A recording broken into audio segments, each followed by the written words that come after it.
Hey, everybody. Today for you, podcast number 53. Today's podcast is titled The Fresh New Dunk.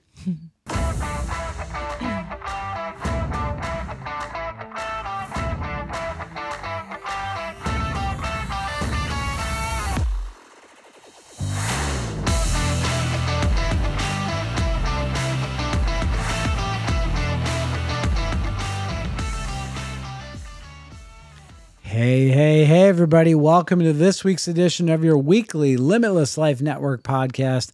I'm Dr. Pete Lombardi, and this is the Limitless Life Network podcast, where we flesh out the limitations that are preventing you from reaching your goals and living the life that you were called to lead.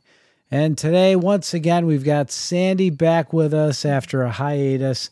So I'm sure all of the listeners are glad to see my beautiful wife back side by side with me doing the podcast. So I'm excited. Welcome back. Good to be back. Good to be back. All right. Awesome.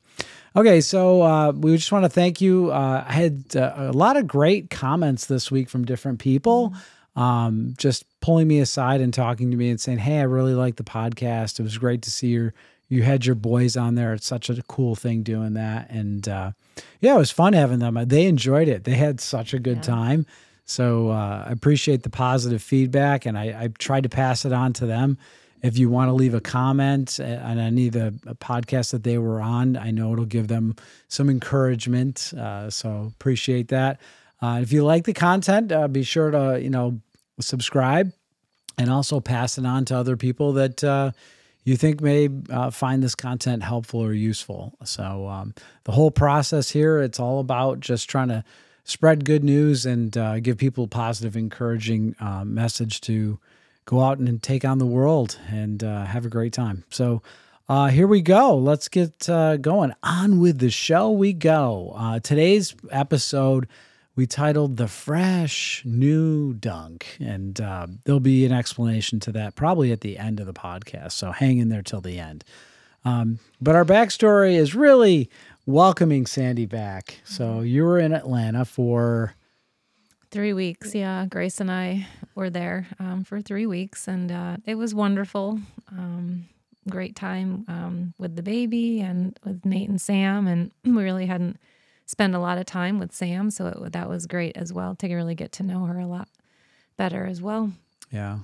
So it's interesting being here away from you, being separated. That was, we could almost make that a whole point in and of itself, but being apart from people that you're used to being with is always tough. It's different, and you kind of start to get used to it a little bit, but then when you get back together, it's just so refreshing.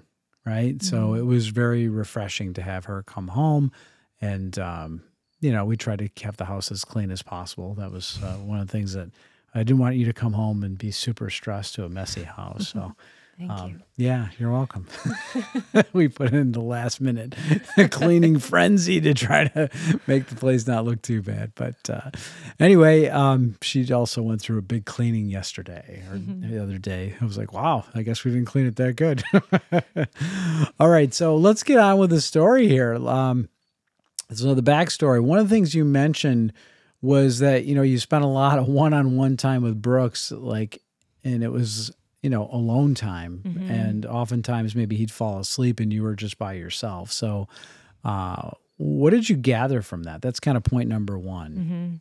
Well, it was interesting because I think many of you can relate. We don't have a lot of quiet time where we're awake, or you don't have your phone with you and there's no one else in the room. It's almost uncomfortable at first. I'd be rocking him to sleep or feeding him a bottle, and he'd be asleep and I didn't have anything within reach. And at first you're like uncomfortable, like this stillness.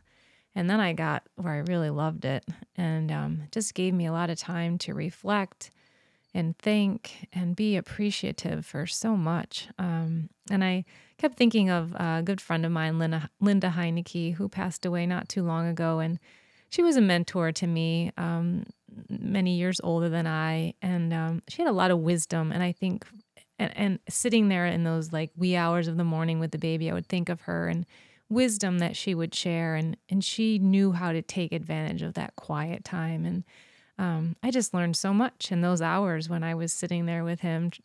So I just encourage everyone to seek quiet and really just see what you glean from it. Yeah, it's amazing. I read a book fairly recently about these men that went on this long hunting trip in Alaska for 30 days. And during this time, they were alone. And when it was nighttime, there was no noise pollution. There was no light pollution. It was like just ridiculously quiet. And it's very rare in our lives that we ever have that.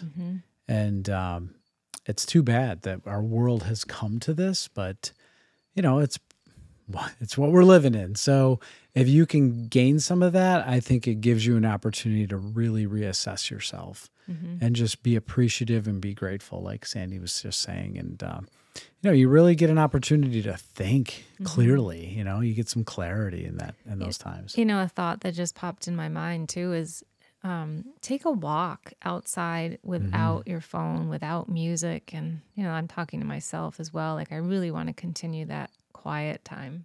Yeah. Yeah, I love it. Love it. Okay, so this is another one that you got to be a part of, and that point number 2 is wisdom knows when it's time to be concerned and react, whereas novices tend to react to everything, right? So what do you got there for us? Well, I was just telling Pete, like one benefit I could offer Nate and Sam was wisdom from years of raising our own children and having, I'm comfortable with different scenarios, right? Like the baby's crying, it doesn't panic me, or he might develop a rash, or, he's not eating well, or he's not sleeping. And just over the years, you realize those things are just going to happen, and then the next day will be different. But when you're a new parent or new to any situation, you're kind of micro looking at everything, and I think wondering what's wrong and what am I doing wrong that I should, change, especially when you're caring for a newborn baby, of course. But I think wisdom, in years of experience, we can gain and bring that into a situation too. Yeah, it makes me think of like when I was a new business owner, that I was a super, super micromanager. And every little glitch and detail, like I would be on it and I'd be super critical. But over the years, you realize that certain things you have to be realistic about, and you have to let almost slide, because you have to look at the big picture and say, you know what? They're really actually doing a great job.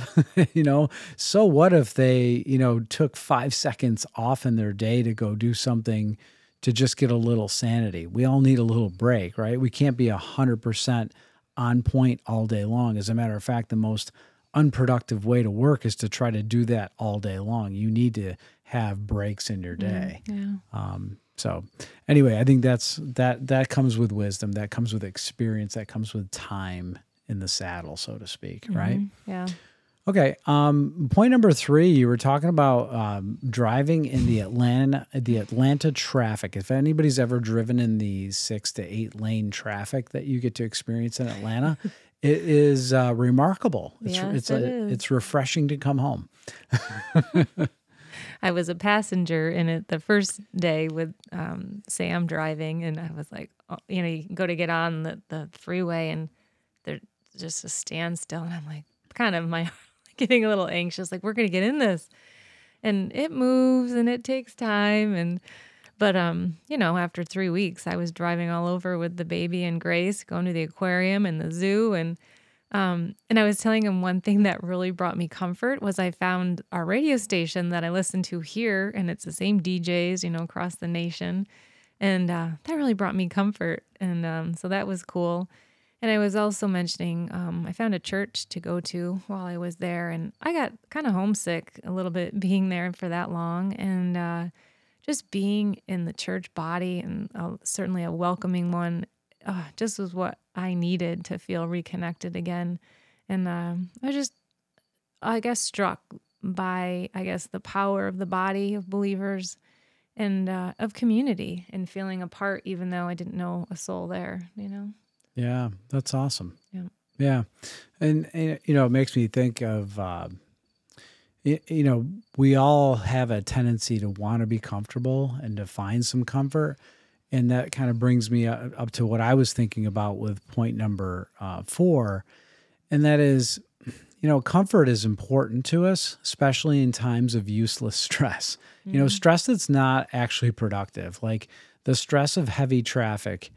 It's not going to do. It's not serving you, right? You're just worked up and tense because you're nervous that somebody might crash into you, or you're going to miss your exit, or whatever it might be. So that's like you're hyper aware, but it's just like a lot of wasted energy versus stress that's going to lead to some growth, right?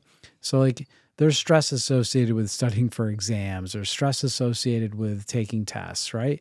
So that's good though, because that's forcing you to be on point, and those things are going to produce a result, right? We talked about before on the podcast, the stress of hormesis, right? Where you have a biological stress that causes a positive biological response, like lifting weights, it builds muscle. So, certain stresses, great. You want to find some comfort to kind of alleviate some of that stress. But at the same time, you don't want to be like, say like an alcoholic. They find stress relief in drinking every night, but that's not productive whatsoever. That's destructive instead of constructive. So that's really, point number 4 is really being able to decipher if stress is non-productive or if it's productive stress that's leading to your growth. So something that's a big challenge in your life can be very stressful. If you're going to move to a new city and start a new career and you don't know anybody, there's a lot of stress associated with that, but it's a big challenge. And those big challenges are room for big opportunity and big growth. So embrace those. Don't get comfortable in those situations, but find some comfort in the ones that you have to tolerate. Good. Yeah. Okay. So that was point number 4. And that brings us to point number 5, which kind of brings us into the reason for the title. So I was reading in my daily reading the other day, and it was talking about the new covenant that was given in the book of Jeremiah. And, this new covenant, it's not new anymore, is it? Because that was given thousands of years ago. Right. Thousands of years ago. How could it still be new? Well, it's not a time new. Right? It's not like new as in it was just born yesterday. It's actually a different word in Hebrew. It's pronounced hadashah, which apparently means something that's new and fresh. Something. So they likened it to picking something off of a tree, like a fruit that is fresh. And so this new covenant is something that needs to be refreshed daily for it to be new. And that's really the whole purpose of this new covenant, is to constantly seek the new. And it's not like, oh, I need to knew this, I knew that. It's seeking that newness of it. And that in and of itself is refreshing and recharging. And it made me think about how many times have you learned something, but it loses its meaning the less you revisit it. But every time you get redunked or redipped into it, all of a sudden that meaning comes back to you, right? So, for instance, on Sunday we had baptisms in the church, and we haven't attended a baptism in a little while. But every time I watch somebody get baptized, it brings tears to my eyes, and because of the significance of what it really stands for, and the change that takes place in somebody's life. The whole idea of being born again, and someone choosing that for their life, that's a significant moment. But we always need that redipping, that redunking, and it's so worth it. If we can live our lives going forward day after day like that, and constantly being reminded of the freshness of that new covenant, I think that is gold. Just had a thought. I was at the practice last night, and every Monday night you give a workshop for our new patients. And every time I hear that, it's that re-dipping for me. It's the re-education on what chiropractic really is all about, and a good reminder of caring for our nervous system. But it's just, I mean, I've been married to you for so many years, but we lose the meaning and the focus behind things if we're not re-dipped. Yeah. And that was, again, bringing it full circle to the whole topic of the podcast today, you being gone for 3 weeks and then coming back, it was a re-dipping in and of itself of how much we love each other and depend on each other. And we just long for each other in the covenant of our own marriage. Sure. And so it was like a re-dipping and a renewing when she returned. And, I think we should all look at our relationships between our spouses, our friends, our families, and not take them for granted. Mm-hmm. Just if we can just for a moment, I still remember this one guy always talking about whenever he would say goodbye to any of his children or his family members, the people that he loved, he literally focused on saying goodbye to them as if it could possibly be the last goodbye, because he cared for them that much. And then when they came back, it was the same thing, right? Mm-hmm. The same, like, rejoicing and hugging, right? We have a guest that came to stay with us Monday a bit unexpectedly. I went up to shake his hand and welcome him, and he just put his arms out to give me a hug. And he's a big dude.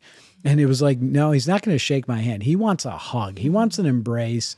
And I'm like, that's right. It should be that way. That's how we should look forward to that newness of rekindling relationships. So that's all I have for you guys. That's all we have for you guys on this week's edition of your weekly Limitless Life Network podcast.